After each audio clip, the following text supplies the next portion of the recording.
ಶ್ರೀ ಗುರುಭ್ಯೋ ನಮಃ. ಹರಿ ಓಂ. ಜನ್ಮಗತಗತಿಚಾರಣಂ ಭವಿಷ್ಯಂತಂ ಜ್ಯೋತಿರ್ವಿದ್ಯಾನಂ ಸಮಸ್ತಪುರಹಿತಾನಾಂ ಲಿಖ್ಯತೆ ಶಾಸ್ತ್ರಪುರಾಣಾಂ. ಅಜ್ಞಾನತಿಮಿರಾಂಧಸ್ಯ ಜ್ಞಾನಾಂಜನಶಲಾಕಜಾಂ ಚಕ್ಷುರಂ ಮೇಲಿಥಂ ಮೇನ ತಸ್ಮೈ ಶ್ರೀ ಗುರವೇ ನಮಃ. ಸಮಸ್ತ ಕನ್ನಡ ನಾಡಿನ ಜನತೆಗೆ ಜ್ಯೋತಿಷಿಗಳು, ಪುರೋಹಿತರು ಹಾಗೂ ಕೌಡೆ ಶಾಸ್ತ್ರ ತಜ್ಞರು ಆಗಿರತಕ್ಕಂಥ ಶರಣ್ ಶಾಸ್ತ್ರಿ ಮಾಡತಕ್ಕಂಥ ಹೃದಯಪೂರ್ವಕ ನಮಸ್ಕಾರಗಳು. ಎಲ್ಲರೂ ಹೇಗಿದ್ದೀರಿ?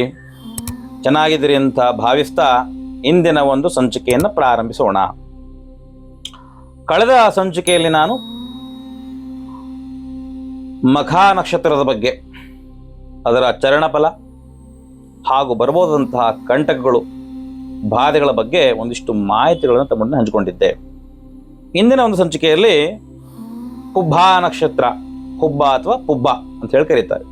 ಈ ಒಂದು ಪುಬ್ಬ ನಕ್ಷತ್ರದಲ್ಲಿ ಹುಟ್ಟಿರ್ತಕ್ಕಂಥ ವ್ಯಕ್ತಿಗಳ ಗುಣಸ್ವಭಾವ ಅಥವಾ ಈ ಒಂದು ನಕ್ಷತ್ರದ ಪ್ರಭಾವದಿಂದ ಉಂಟಾದಂಥ ಗುಣಗಳು, ಸ್ವಭಾವಗಳು ಮತ್ತು ಪ್ರಥಮ, ದ್ವಿತೀಯ, ತೃತೀಯ ಹಾಗೂ ಚತುರ್ಥ ಚರಣಗಳಲ್ಲಿ ಹುಟ್ಟಿರ್ತಕ್ಕಂಥ ವ್ಯಕ್ತಿಗಳ ಗುಣಸ್ವಭಾವ, ಬರಬಹುದಂಥ ಫಲಗಳು ಮತ್ತು ಜೀವಿತಾವಧಿಯಲ್ಲಿ ಬರಬಹುದಂಥ ಕಂಟಕಗಳು ಅಥವಾ ಬಾಧೆಗಳು, ರೋಗಗಳು ಯಾವುದು ಅಂತಕ್ಕಂಥ ವಿಚಾರವನ್ನ ಇಂದಿನ ಸಂಚಿಕೆಯಲ್ಲಿ ನೋಡೋಣ.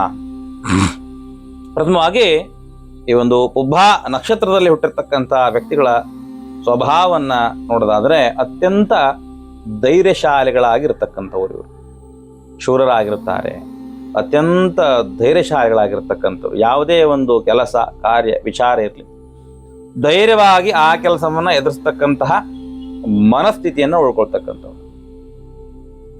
ಒಂದು ಸಂಕಷ್ಟದ ಕಾಲದಲ್ಲಿ ಧೈರ್ಯದಿಂದ ಆ ಸಂಕಷ್ಟವನ್ನ ಎದುರಿಸ್ತಕ್ಕಂಥದ್ದು, ಅದರಲ್ಲಿ ಜಯಶಾಲಿಗಳಾಗ್ತಕ್ಕಂಥ ಸಾಧ್ಯತೆಗಳು ಹೆಚ್ಚಾಗಿ ಇರುತ್ತೆ. ಅತ್ಯಂತ ಸಾಹಸಿಗಳು ಕೂಡ ಈ ವ್ಯಕ್ತಿಗಳಾಗಿರ್ತಾರೆ ಅಂತ ಹೇಳ್ತಾರೆ. ಸಾಹಸ ಪ್ರವೃತ್ತಿಗಳಲ್ಲಿ ಈ ವ್ಯಕ್ತಿಗಳು ಹೆಚ್ಚಾಗಿ ಆಸಕ್ತಿಯನ್ನು ಹೊಂದಿರ್ತಾರೆ. ಯಾವುದಾದ್ರು ಒಂದು ಸಾಧನೆಯನ್ನ, ಸಾಹಸವನ್ನ ಮಾಡಬೇಕು ಅಂತಂದ್ರೆ ಈ ವ್ಯಕ್ತಿಯ ಮುಂದಾಳತ್ವ ವಿಶೇಷವಾಗಿ ಇರತಕ್ಕಂಥದ್ದು. ಮತ್ತೆ ಈ ವ್ಯಕ್ತಿ ಏನು ಕೇಳಿದ್ರೆ, ದಾನದ ವಿಚಾರದಲ್ಲಿ ಬಂದಾಗ, ಅಂದ್ರೆ ದಾನ ಧರ್ಮಗಳ ವಿಚಾರವಾಗಿ ಬಂದಾಗ ಹೆಚ್ಚು ದಾನ ಧರ್ಮಗಳನ್ನ ಮಾಡತಕ್ಕಂಥ ಮನಸ್ಥಿತಿ ಕೂಡ ವ್ಯಕ್ತಿಗೆ ಹೆಚ್ಚಾಗಿರ್ತಕ್ಕಂಥದ್ದು. ಮತ್ತು ಈ ಒಂದು ನಕ್ಷತ್ರದ ವ್ಯಕ್ತಿಗಳು ಏನು ಕೇಳಿದ್ರೆ ಸೇವಕ ವರ್ಗದವರನ್ನ ಇಟ್ಕೊಳ್ತಕ್ಕಂಥ ಸಾಧ್ಯತೆ ಇರುತ್ತೆ. ಅಂದ್ರೆ ತಮ್ಮ ಸೇವೆ ಮಾಡಲಿಕ್ಕಾಗೆ ಹೆಚ್ಚು ವ್ಯಕ್ತಿಗಳು ಇವರೊಡನೆ ಇರ್ತಾರೆ. ಅವನ್ನ ನೋಡ್ಕೊಳ್ಳಿಕ್ಕಾಗೆ ಅತ್ಯಂತ ಸೇವಕ ವರ್ಗದವರನ್ನ ಇಟ್ಕೊಳ್ತಕ್ಕಂತಹ ಹೆಚ್ಚು ಬಲಾಢ್ಯ ವ್ಯಕ್ತಿಗಳಾಗಿರ್ತಾರೆ. ಅತ್ಯುನ್ನತ ಒಂದು ಸ್ಥಾನದಲ್ಲಿರ್ತಾರೆ. ಅವರ ಸೇವೆ ಮಾಡಲಿಕ್ಕೆ ಸೇವಕ ವರ್ಗದವರು ಹೆಚ್ಚಾಗಿರ್ತಕ್ಕಂಥದ್ದು. ಅಂತಹ ಒಂದು ಗುಣ ಸ್ವಭಾವ ಇರ್ತಕ್ಕಂಥದ್ದು ಈ ವ್ಯಕ್ತಿಗಳಿಗೆ. ನೋಡ್ಲಿಕ್ಕೆ ಕೂಡ ತುಂಬಾ ಸುಂದರವಾಗಿರ್ತಕ್ಕಂಥವ್ರು ಹಾಗೂ ವಿಶೇಷವಾಗಿರ್ತಕ್ಕಂಥ ಕೇಶರಾಶಿ, ಸುಂದರವಾಗಿರ್ತಕ್ಕಂಥ ಕೂದಲು. ಕೇಶರಾಶಿ ಅಂತಕ್ಕಂಥದ್ದು ಅದು ಹೆಣ್ಣಾಗಿರ್ಬೋದು ಅಥವಾ ಗಂಡ ಆಗಿರ್ಬೋದು. ವಿಶೇಷವಾಗಿರ್ತಕ್ಕಂಥ ಕೇಶರಾಶಿಯನ್ನು ಕೂಡ ವ್ಯಕ್ತಿಗಳು ಹೊಂದಿರ್ತಾರೆ ಅಂತಕ್ಕಂಥ ವಿಚಾರ. ಎಲ್ಲಾ ವಿಚಾರದಲ್ಲೂ ಕೂಡ ಬಹು ಚತುರರು. ಚತುರತನ ಅಂತಕ್ಕಂತಹ ಚಾಕುಚಕ್ಯತೆ ಅಂತಕ್ಕಂತಹ ಗುಣ ಇವರಲ್ಲಿ ಇರ್ತಕ್ಕಂಥದ್ದು. ಆದರೆ ವಿಪರ್ಯಾಸ ಅಂದ್ರೆ ಅತಿಯಾಸೆಯಿಂದ ಎಲ್ಲವನ್ನ ಕಳ್ಕೊಳ್ತಕ್ಕಂಥದ್ದು, ದುಃಖದಲ್ಲಿ ಮುಳುಗ್ತಕ್ಕಂಥ ಸಾಧ್ಯ ಹೆಚ್ಚಿರುತ್ತೆ. ಏನೆಷ್ಟೆಲ್ಲ ಗುಣಗಳನ್ನು ಹೇಳಿದೆ, ಏನ್ ಮಾಡ್ತಾರೆ ಕೆಲವು ವ್ಯಕ್ತಿಗಳು ಅಂತ ಕೇಳಿದ್ರೆ, ಅತಿ ಆಸೆಯಿಂದ, ಅತಿ ಆಸೆಯ ಕಾರಣದಿಂದಾಗಿ ಅತಿ ಆಸೆ ಗತಿಗೇಡು ಅನ್ನೋ ರೀತಿಯಲ್ಲಿ ಗತಿಗೇಡುತನ ಉಂಟಾಗ್ತಕ್ಕಂಥದ್ದು, ದುಃಖ ಅಂತಕ್ಕಂಥದ್ದು ಮೈಗೂಡ್ತಕ್ಕಂಥದ್ದು. ಈ ವ್ಯಕ್ತಿಗಳು ಧೂರ್ತ ಹಾಗೂ ದುರಾಭಿಮಾನವನ್ನ ಮೈಗೂಡಿಸ್ಕೊಂಡು ಸಮಾಜದಲ್ಲಿ ಏನಾಗ್ತಾರೆ ಕೇಳಿದ್ರೆ ಸ್ವಲ್ಪ ಕೆಟ್ಟ ಮನಸ್ಥಿತಿ ಉಳ್ಳವರಾಗ್ತಕ್ಕಂಥ ಸಾಧ್ಯತೆ ಹೆಚ್ಚಾಗಿ ಕಂಡು ಬರುತ್ತೆ ಅಂತ ಹೇಳ್ತಾರೆ. ಇದು ಪುಬ್ಬ ನಕ್ಷತ್ರದ ಸ್ವಭಾವ ಆಯ್ತು.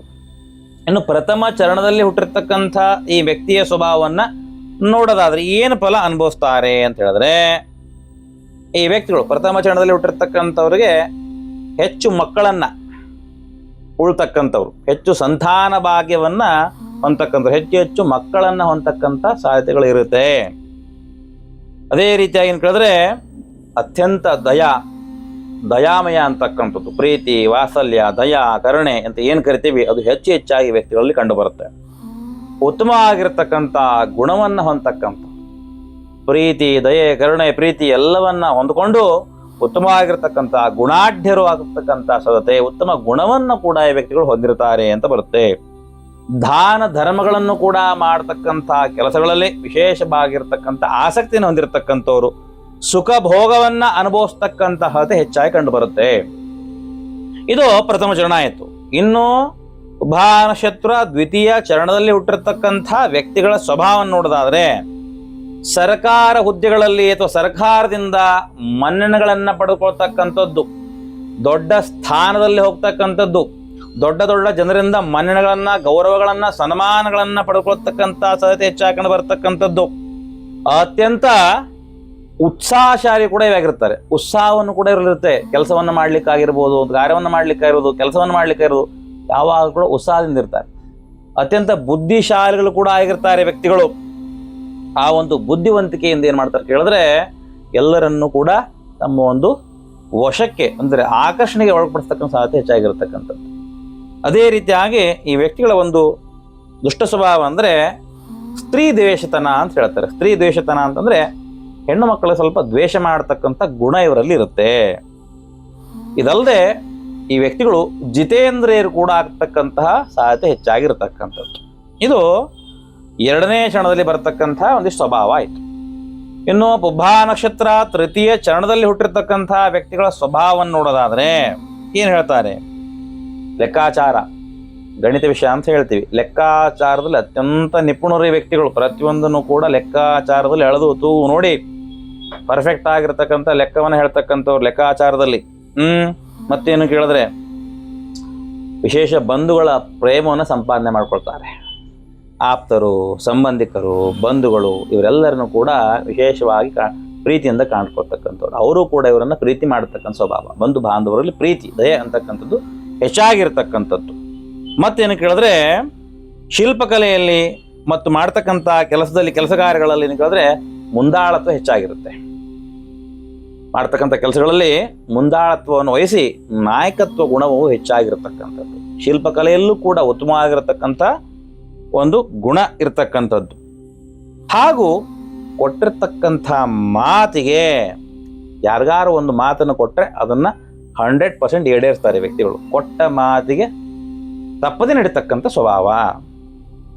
ಒಂದು ವ್ಯಕ್ತಿಗೆ ಸಹಾಯ ಮಾಡ್ತೀನಿ ಅಥವಾ ಏನೋ ಒಂದು ಕೆಲಸವನ್ನು ಮಾಡಿಕೊಡ್ತೀನಿ ಅಂತ ಹೇಳಿದ್ರೆ ಅದನ್ನು 100% ಮಾಡುವಲ್ಲಿ ಯಶಸ್ವಿ ಆಗತಕ್ಕಂಥ ಗುಣ ಈ ವ್ಯಕ್ತಿಗಳಲ್ಲಿ ಇರ್ತಕ್ಕಂಥದ್ದು. ಇನ್ನು ಉಬ್ಬಾ ನಕ್ಷತ್ರ 4ನೇ ಚರಣದಲ್ಲಿ ಹುಟ್ಟಿರ್ತಕ್ಕಂಥ ವ್ಯಕ್ತಿಗಳ ಗುಣ ಸ್ವಭಾವವನ್ನು ನೋಡೋದಾದ್ರೆ ಸ್ವಲ್ಪ ಮೋಸ ಮಾಡತಕ್ಕಂಥ ಗುಣ ಇವರಲ್ಲಿ ಹೆಚ್ಚಾಗಿರುತ್ತೆ. ಮೋಸ ಮಾಡ್ತಕ್ಕಂಥದ್ದು 4ನೇ ಚರಣದಲ್ಲಿ ಸ್ವಲ್ಪ ವೈಪರೀತ್ಯ ಕಾಣ್ತಾ ಹೋಗುತ್ತೆ, ಡಿಫ್ರೆಂಟ್ ಆಗಿರುತ್ತೆ ಗುಣ ಸ್ವಭಾವ. ಮೋಸ ಮಾಡತಕ್ಕಂಥ ಗುಣ ಸ್ವಭಾವ ಹೆಚ್ಚಾಗಿರ್ತಕ್ಕಂಥದ್ದು. ದಾರಿದ್ರ್ಯ ಸ್ಥಿತಿ ಅಂತ ಹೇಳ್ತಾರೆ. ದಾರಿದ್ರ್ಯ ಸ್ಥಿತಿ ಅಂತಂದ್ರೆ ಇರತಕ್ಕಂಥ ಸಂಪತ್ತು, ಒಡವೆ, ವಸ್ತ್ರ ಎಲ್ಲವನ್ನ ಕಳ್ಕೊಂಡು ದರಿದ್ರತನ ಅಂತಕ್ಕಂಥ ಮೈಗೂಡ್ತಕ್ಕಂಥದ್ದು, ಅಥವಾ ಯಾವ್ದಾವ ಒಂದು ಕೆಲಸವನ್ನು ಮಾಡಬೇಕಾದ್ರೆ ಉತ್ಸಾಹ ಇಲ್ಲದೆ ಇರತಕ್ಕಂಥದ್ದು, ದುಷ್ಟತನ ಮೈಗೂಡಿಸ್ಕೊಳ್ತಕ್ಕಂಥದ್ದು, ಆಲಸ್ಯ, ಸೋಮಾರಿತನ ಬರ್ತಕ್ಕಂಥದ್ದು, ನಮ್ಮ ಒಂದು ದಾರಿಸ್ಥಿತಿಯಿಂದ ಎಲ್ಲವನ್ನ ಕಳ್ಕೊಂಡು ದಾರಿದ್ರ್ಯ ಸ್ಥಿತಿಯನ್ನ ಪುನಃ ಏನ್ ಮಾಡತಕ್ಕಂಥದ್ದು, ತಾವೇ ತಾವು ನಿರ್ಮಾಣ ಮಾಡ್ಕೊಳ್ತಕ್ಕಂಥ ಮನಸ್ಥಿತಿ ಈ ವ್ಯಕ್ತಿಗಳಲ್ಲಿ ಇರ್ತಕ್ಕಂಥದ್ದು. ಮತ್ತೆ ಬೇರೆಯವರಿಂದ ನಿಂದನೆಗೊಳಗಾಗ್ತಾರೆ. ಪ್ರತಿ ಬಾರಿ ಸಹಿತ ಅನ್ಯ ಜನರಿಂದ ನಿಂದನೆಗೊಳಗಾಗ್ತಕ್ಕಂಥದ್ದು, ಬೇರೆಯವರನ್ನ ದ್ವೇಷಣೆ ಮಾಡ್ತಕ್ಕಂಥದ್ದು, ನಿಂದನೆಯ ಮಾತುಗಳನ್ನ ಆಡ್ತಕ್ಕಂಥದ್ದು, ಕೆಟ್ಟ ಮಾತುಗಳನ್ನ ಆಡ್ತಕ್ಕಂಥದ್ದು, ಅಂತಹ ಪರಿಸ್ಥಿತಿಗಳು ಕೂಡ ಈ ವ್ಯಕ್ತಿಗೆ ಬರ್ತಕ್ಕಂಥದ್ದು. ಮತ್ತೆ ಏನಾಗಿದ್ರೆ ಮುಖಭಂಗ ಆಗತಕ್ಕಂಥ ಸಾಧ್ಯತೆ. ಮುಖಭಂಗ ಅಂತ ಹೇಳ್ತಾರೆ. ಅವಮಾನ, ಮರ್ಯಾದೆ ಹೋಗ್ತಕ್ಕಂಥದ್ದು, ಇರತಕ್ಕಂಥ ಗೌರವಗಳನ್ನ ಕಳ್ಕೊಳ್ತಕ್ಕಂಥ, ಮುಖಭಂಗ ಆಗ್ತಕ್ಕಂಥ, ತಾವು ಮಾಡಿರ್ತಕ್ಕಂಥ ಕೆಲಸಕ್ಕೆ ಮುಖಭಂಗ ಆಗ್ತಕ್ಕಂಥ ಪರಿಸ್ಥಿತಿ ಕೂಡ 4ನೇ ಚರಣದಲ್ಲಿ ಹುಟ್ಟಿರ್ತಕ್ಕಂಥ ವ್ಯಕ್ತಿಗಳಿಗೆ ಬರ್ತಕ್ಕಂಥದ್ದು. ಇದು ಉಬ್ಬಾ ನಕ್ಷತ್ರ ಪ್ರಥಮ, ದ್ವಿತೀಯ, ತೃತೀಯ ಹಾಗೂ ಚತುರ್ಥ ಚರಣಗಳಲ್ಲಿ ಬರಬಹುದಾದಂಥ ಫಲಾನುಫಲಗಳು, ಚರಣ ಫಲಗಳು ಅಂತ ಹೇಳ್ತಾರೆ. ಇನ್ನು ಈ ಒಂದು ಪುಬ್ಬಾ ನಕ್ಷತ್ರದಲ್ಲಿ ಹುಟ್ಟಿರ್ತಕ್ಕಂಥ ವ್ಯಕ್ತಿಗಳಿಗೆ ತಮ್ಮ ಒಂದು ಜೀವಿತ ಕಾಲಾವಧಿಯಲ್ಲಿ ಬರಬಹುದಂಥ ಕಂಟಕಗಳು, ಬಾಧೆಗಳು, ಸಂಕಟಗಳು ಯಾವುದು ಅಂತಕ್ಕಂಥ ವಿಚಾರವನ್ನು ನೋಡೋದಾದ್ರೆ, ಪುಬ್ಬಾ ನಕ್ಷತ್ರ ಈ ಒಂದು ವ್ಯಕ್ತಿಗಳಿಗೆ ಹುಟ್ಟಿರ್ತಕ್ಕಂಥ 7 ತಿಂಗಳಲ್ಲಿ ಏನಾಗತ್ತಂದ್ರೆ, ವ್ಯಕ್ತಿ ಹುಟ್ಟಿದ 7 ತಿಂಗಳಲ್ಲಿ ವಿಷ ಜಂತುಗಳಿಂದನೇ ಭೀತಿ. ನೋಡಿ, ಜ್ವರ ಬಾಧೆ ಕೆಲವು ಜನರಿಗೆ ಇರುತ್ತೆ ಹುಟ್ಟಿದಾಗ. ಈ ವ್ಯಕ್ತಿಗಳು ಹಾಗಲ್ಲ. ಹುಟ್ಟಿರ್ತಕ್ಕಂಥ 7 ತಿಂಗಳಲ್ಲಿನೇ ವಿಷ ಜಂತುಗಳಿಂದ ಭೀತಿ ಪ್ರಾರಂಭವಾಗುತ್ತೆ. ವಿಷ ಜಂತುಗಳು ಅಂದ್ರೆ ಹೇಳಿದ್ನಲ್ಲ, ಸರೀಸೃಪಗಳು, ಹಾವುಗಳು, ಚೇಳು, ಈ ಥರದಂಥ ಪ್ರಾಣಿಗಳಿಂದ ಏನಾಗುತ್ತೆ ಕೇಳಿದ್ರೆ ಈ ವ್ಯಕ್ತಿಗೆ ಹಾನಿ ಆಗುತ್ತೆ. ಹುಟ್ಟಿರತಕ್ಕಂಥ 7 ತಿಂಗಳಲ್ಲೇ ಪ್ರಾರಂಭ ಆಗುತ್ತೆ ಭಯ ಭೀತಿಗಳಂತಕ್ಕಂಥದ್ದು. ಇನ್ನೊಂದು 5 ವರ್ಷ ಆದಮೇಲೆ ಒಂದು ಶೀತದಿಂದ, ಒಂದು ಚಿಕ್ಕದಾಗಿರ್ತಕ್ಕಂಥ ನೆಗಡಿಯಿಂದ ದೊಡ್ಡದಾಗಿರ್ತಕ್ಕಂಥ ಕಾಯಿಲೆ ಬರ್ತಕ್ಕಂಥ ಸಾಧ್ಯತೆ, ನಿಮೋನಿಯಾ ಅಂತ ಹೇಳಿ ಕರಿತೀವಿ, ಆ ಥರದಂಥ ಪರಿಸ್ಥಿತಿಗಳು. ದೊಡ್ಡದಾಗಿರ್ತಕ್ಕಂಥ ಚಿಕ್ಕ ಶೀತ ಜ್ವರ ಅವರನ್ನ ವೈಪರೀತ್ಯಕ್ಕೆ ಕರ್ಕೊಂಡು ಹೋಗ್ತಕ್ಕಂಥದ್ದು, ದೊಡ್ಡ ರೋಗ ಬಾಧೆ ಕರ್ಕೊಂಡು ಹೋಗೋ ಸಾಧ್ಯತೆ ಇರತಕ್ಕಂಥದ್ದು. ಇನ್ನು ಈ ವ್ಯಕ್ತಿಗೆ ಒಂದು 7 ವರ್ಷ ಆದಮೇಲೆ ಮೂತ್ರಪಿಂಡ, ಅಲ್ಲಿ ಕೆಲವಷ್ಟು ಸಮಸ್ಯೆಗಳು ಬರ್ತವೆ. ಮೂತ್ರಪಿಂಡದಲ್ಲಿ ತೊಂದರೆ ಆಗ್ತಕ್ಕಂಥದ್ದು, ಮೂತ್ರಕಲ್ಲು, ಮೂತ್ರಪಿಂಡ ಕೋಶದಲ್ಲಿ ಕಲ್ಲು ಆಗ್ತಕ್ಕಂಥದ್ದು, ತೊಂದರೆ ಆಗ್ತಕ್ಕಂಥದ್ದು, ಇವೆಲ್ಲ ಏನಾಗುತ್ತೆ ಹೆಚ್ಚಾಗಿ ಕಂಡು ಬರುತ್ತೆ ಅಂತ ಹೇಳ್ತಾರೆ. ಹಾಗೂ ಏನು ಕೇಳಿದ್ರೆ ಬಾಲಾರಿಷ್ಟ ದೋಷವು ಕೂಡ ಈ ವ್ಯಕ್ತಿಗಳನ್ನ ಹೆಚ್ಚಾಗಿ ಕಾಡುತ್ತೆ. 7ನೇ ವರ್ಷದಲ್ಲಿ ಬಾಲಾರಿಷ್ಟ ದೋಷವು ಕೂಡ ಹೆಚ್ಚಾಗಿ ಕಾಡ್ತಕ್ಕಂಥದ್ದು ವ್ಯಕ್ತಿಗಳಿಗೆ. ಅದೇ ರೀತಿಯಾಗಿ ಏನಾಗುತ್ತೆ ಕೇಳಿದ್ರೆ ಒಂದು 12 ವರ್ಷ ಆದಮೇಲೆ ವಿಷಮ ಜ್ವರಗಳು ಕೂಡ ಹೆಚ್ಚಾಗಿ ಕಂಡು ಬರುತ್ತೆ. 12 ವರ್ಷದ ನಂತರದಲ್ಲಿ ವಿಷಮ ಜ್ವರಗಳು ಹೆಚ್ಚಾಗಿ ಕಾಡಲಿಕ್ಕೆ ಪ್ರಾರಂಭ ಆಗುತ್ತೆ. ಇನ್ನು 16 ವರ್ಷ ಆದಮೇಲೆ ಇವ್ರಿಗೂ ಕೂಡ ಈ ವ್ಯಕ್ತಿಗಳಿಗೆ, ಈ ನಕ್ಷತ್ರದ ವ್ಯಕ್ತಿಗಳಿಗೆ ಜಲದಿಂದ ಗಂಡಾಂತರ, ನೀರಿನಿಂದ ಸಮಸ್ಯೆಗಳು ಬರ್ತಕ್ಕಂಥ ಸಾಧ್ಯತೆ ಹೆಚ್ಚಾಗಿ ಕಂಡು ಬರ್ತಕ್ಕಂಥದ್ದು. ಇನ್ನು 20 ವರ್ಷ ಆದಮೇಲೆ ಏನಾಗುತ್ತೆ ಹೇಳಿದ್ರೆ ಮರಗಳಿಂದ, ಯಾವುದಾದ್ರು ಮರಗಳಿಂದ ಬಿದ್ದು ಹೋಗ್ತಕ್ಕಂಥ ಸಾಧ್ಯತೆ, ಅಲ್ಲಿಂದ ಬಿದ್ದು ಕೈಕಾಲು ಪೆಟ್ಟು ಮಾಡ್ಕೊಳ್ತಕ್ಕಂಥ ಸಾಧ್ಯತೆ ಹೆಚ್ಚಾಗಿ ಕಂಡು ಬರತಕ್ಕಂಥ, ಅಥವಾ ಎತ್ತರದಾಗಿರ್ತಕ್ಕಂಥ ಜಾಗಗಳು, ಜೋಗ ಜಲಪಾತ, ಬೆಟ್ಟ ಗುಡ್ಡಗಳಿಂದ ಬಿದ್ದು ಹೋಗ್ತಕ್ಕಂಥ ಸಾಧ್ಯತೆ, ಅದರಿಂದ ಭೀತಿ ಉಂಟಾಗ್ತಕ್ಕಂಥದ್ದು. ಇನ್ನು ಒಂದು 30 ವರ್ಷ ಆದಮೇಲೆ ಶರೀರದಲ್ಲಿ ಏನಾಗುತ್ತೆ ಕೇಳಿದ್ರೆ ಒಂದಿಷ್ಟು ಹುಣ್ಣುಗಳು, ಏನು ಹೇಳ್ತೀರಿ ಹುಣ್ಣು ಅನ್ಲಿಕ್ಕೆ, ಹುಣ್ಣುಗಳು ಮೈಯಲ್ಲಿ ಏನಾಗುತ್ತೆ ಕೇಳಿದ್ರೆ ಬಬಲ್ಸ್ ತರ ಹುಣ್ಣುಗಳಾಗಿ ಮೈಯಲ್ಲಿ ವಿಪರೀತವಾಗಿರ್ತಕ್ಕಂಥ ಚರ್ಮ ಕಾಯಿಲೆಗಳು ಈ ವ್ಯಕ್ತಿಗೆ ಬರ್ತಕ್ಕಂಥದ್ದು, ಅದರಿಂದ ತೊಂದರೆ ಆಗತಕ್ಕಂಥದ್ದು. ಇಲ್ಲಾಗುತ್ತೆ ಕೇಳಿದ್ರೆ ಆ ಒಂದು ಹುಣ್ಣಾಗಿರ್ತಕ್ಕಂಥ, ಗಾಯ ಆಗಿರ್ತಕ್ಕಂತಹ ಸ್ಥಳಗಳಿಗೆ ಪದೇ ಪದೇ ಪೆಟ್ಟುಗಳಾಗಿ ಏನಾಗ್ತಕ್ಕಂಥದ್ದು, ಶರೀರಕ್ಕೆ ಹಾನಿ ಆಗ್ತಕ್ಕಂಥದ್ದು, ಜೀವಕ್ಕೆ ತೊಂದರೆ ಆಗತಕ್ಕಂಥ ಸಾಧ್ಯತೆ ಇರುತ್ತೆ ಒಂದು 30 ವರ್ಷ ಆದಮೇಲೆ. ನಂತರದಲ್ಲಿ ಏನಾಗ್ತದೆ ಕೇಳಿದ್ರೆ 33 ವರ್ಷ ಆದಮೇಲೆ ಶತ್ರುಗಳಿಂದ ಭಯ ಪ್ರಾರಂಭವಾಗುತ್ತೆ ವ್ಯಕ್ತಿಗಳಿಗೆ. 33 ವರ್ಷ ಆದಮೇಲೆ ಶತ್ರುಗಳಿಂದ ಭಯ ಪ್ರಾರಂಭ ಆಗುತ್ತೆ. ಶತ್ರುಗಳಿಂದ ಭಯ ಉಂಟಾಗ್ತಕ್ಕಂಥ, ತೊಂದರೆ ಆಗ್ತಕ್ಕಂಥ ಸಾಧ್ಯತೆ ಹೆಚ್ಚಾಗಿರ್ತಕ್ಕಂಥದ್ದು. ಅದೇ ಪ್ರಕಾರವಾಗಿ ಒಂದು 50 ವರ್ಷ ಆದಮೇಲೆ ಒಂದು ಅತ್ಯಂತ ದೊಡ್ಡದಾಗಿರ್ತಕ್ಕಂಥ ಕಾಯಿಲೆ, ಶಾರೀರಿಕ ಕಾಯಿಲೆ ಬಂದು ಈ ವ್ಯಕ್ತಿಗೆ ಏನಾಗುತ್ತೆ ಕೇಳಿದ್ರೆ ಅತ್ಯಂತ ಕಿರುಕುಳವನ್ನು ಕೊಡುತ್ತೆ. ಅದರಿಂದ ಪ್ರಾಣ ಹೋಗತಕ್ಕಂಥ ಸಾಧ್ಯತೆ ಕೂಡ ಹೆಚ್ಚಾಗಿರ್ತಕ್ಕಂಥದ್ದು, ಭಯ ಹೆಚ್ಚಾಗ್ತಾ ಹೋಗುತ್ತೆ. ಈ ಒಂದು ಎಲ್ಲ ಸಮಸ್ಯೆಗಳನ್ನ ಇವರು ಕಳೆದುಕೊಂಡು, ಅಪಮೃತ್ಯು ಕಂಠಗಳನ್ನು ಇವರು ಕಳ್ಕೊಂಡು ಮುಂದೆ ಹೋಗಿದ್ದೆ ಆದ್ರೆ ಈ ವ್ಯಕ್ತಿಗೆ 89 ವರ್ಷಗಳ ಕಾಲ ಏನಾಗ್ತದೆ ಕೇಳಿದ್ರೆ ಪರಮಾಯುಷ್ಯ ಬರ್ತಕ್ಕಂಥದ್ದು. ಇಷ್ಟು ಸಮಸ್ಯೆಗಳು, ಕಂಟಕಗಳು, ಬಾಧೆಗಳು ಇವೆಲ್ಲವನ್ನ ಮೀರಿ ನಿಂತಾಗ, ಸದೃಢವಾಗಿ ನಿಂತಾಗ ಜೀವನದಲ್ಲಿ 89 ಇಯರ್ಸ್ ಪರಮಾಯುಷ್ಯ ಅಂತಕ್ಕಂಥದ್ದು ಈ ವ್ಯಕ್ತಿಗಳಿಗೆ ಪ್ರಾಪ್ತವಾಗಬಹುದು ಅಂತಕ್ಕಂಥ ವಿಚಾರವನ್ನು ಹೇಳಲಾಗಿದೆ. ಇದು ಉಭಾ ನಕ್ಷತ್ರದಲ್ಲಿ ಹುಟ್ಟಿರ್ತಕ್ಕಂಥ ವ್ಯಕ್ತಿಗಳ ಫಲ, ಚರಣ ಫಲ ಹಾಗೂ ಬರಬಹುದಂತ ಸಮಸ್ಯೆಗಳು ಆಯ್ತು ಜೀವಿತಾವಧಿಯಲ್ಲಿ. ಇದಿಷ್ಟು ಉಭಾ ನಕ್ಷತ್ರ ಹುಟ್ಟಿರ್ತಕ್ಕಂಥ ವ್ಯಕ್ತಿಗಳ ಫಲಾನುಫಲಗಳು. ನೆಕ್ಸ್ಟ್ ಬರ್ತಕ್ಕಂಥ ನಕ್ಷತ್ರ ಉತ್ತರ ನಕ್ಷತ್ರ. ಈ ನಕ್ಷತ್ರದಲ್ಲಿ ಹುಟ್ಟಿರ್ತಕ್ಕಂಥ ವ್ಯಕ್ತಿಗಳ ಫಲ, ಚರಣಫಲ ಹಾಗೂ ಗಂಟುಗಳನ್ನ ಮುಂದಿನ ಸಂಚಿಕೆಯಲ್ಲಿ ಖಂಡಿತವಾಗ್ಲೂ ತಿಳಿಸ್ಕೊಡ್ತೀನಿ. ಇವತ್ತಿನ ಸಂಚಿಕೆಯಲ್ಲೂ ಕೂಡ ಮತ್ತೆ ಹೇಳ್ತಾ ಇದ್ದೀನಿ, ತಮ್ಮ ಮಕ್ಕಳಿಗೆ ದಯವಿಟ್ಟು ನಮ್ಮ ಧರ್ಮದ ಬಗ್ಗೆ ಸಂಸ್ಕಾರವನ್ನು ಕೊಡಿ, ಧರ್ಮ ಜಾಗೃತಿಯನ್ನು ಮೂಡಿಸಿ. ಇಂದಿನಲ್ಲೇ ಕೂಡ ನಾವು ಸನಾತನಗಳು ಒಗ್ಗಟ್ಟಾಗದೆ ಹೋದರೆ ಮುಂದಿನ ಜೀವನ ಸ್ವಲ್ಪ ಕಷ್ಟ ಸ್ವಲ್ಪ ಅಲ್ಲ ತುಂಬಾನೇ ಕಷ್ಟ ಆಗುತ್ತೆ ಅಂತಕ್ಕಂಥದ್ದು. ಮನೆಯಲ್ಲಿ ಮಕ್ಕಳಿಗೆ ದಯವಿಟ್ಟು ಧರ್ಮದ ಬಗ್ಗೆ ತಿಳಿಸಿ ಸಂಸ್ಕಾರವನ್ನು ಕೊಡಿ. ತಂದೆ, ತಾಯಿ, ಗುರು ಹಿರಿಯರು, ದೇವರು ಅಂತಕ್ಕಂಥ ಭಾವನೆ ಯಾಕಿದೆ, ಅದನ್ನು ನಾವು ಯಾಕೆ ಮಾಡಬೇಕು ಅಂತಕ್ಕಂಥ ವಿಚಾರ ತಿಳಿಸ್ಕೊಡಿ. ಇದವರಿಗೆ ಅರ್ಥವಾಗದೇ ಇಲ್ಲ, ಸ್ವಾಮಿ ನಮ್ಮ ಮಾತು ಕೇಳೋದಿಲ್ಲ, ಹಠಮಾರಿಗಳು ನಮ್ಮ ಮಕ್ಕಳು, ಇಂಗ್ಲೀಷ್ ಮೀಡಿಯಂ ಸ್ಕೂಲಿಗೆ ಹಾಕಿಬಿಟ್ಟಿದ್ದೇವೆ, ನಮ್ಮ ಮಾತು ಕೇಳ್ತಾ ಇಲ್ಲ, ಎಲ್ಲ ಪಾಶ್ಚಿಮಾತ್ಯ ಕಡೆಗೆ ಗುಣಗಳು ಅವ್ರದ್ದು ಒಗ್ಗಡ್ಬಿಟ್ಟಿದೆ, ಅದ ಕಾರಣ ನಾವೇ ಆಗಿದ್ದೀವಿ, ಸಂಸ್ಕಾರ ಕಲಿತಾ ಇಲ್ಲ, ಇಂಗ್ಲೀಷ್ ಮೀಡಿಯಂ ಹಾಕ್ಬಿಟ್ಟಿದ್ದೀವಿ, ಚೆನ್ನಾಗಿ ಜಾಬ್ ಮಾಡಲಿ, ಫಾರಿನ್ ಸೆಟ್ಲ್ ಆಗಲಿ ಅಂತ ಹೇಳ್ಬಿಟ್ಟು ಸಂಸ್ಕಾರವನ್ನು ಕೇಳ್ತಾ ಇಲ್ಲ ಅಂದರೆ ದಯವಿಟ್ಟು ಅವ್ರ ಕೈಯಲ್ಲಿ ಫೋನನ್ನು ಕಿತ್ಕೊಂಡು ಚಿಕ್ಕದಾಗಿರ್ತಕ್ಕಂಥ ಭಗವದ್ಗೀತೆಯ ಬುಕ್ಕನ್ನು ಕೊಡಿ.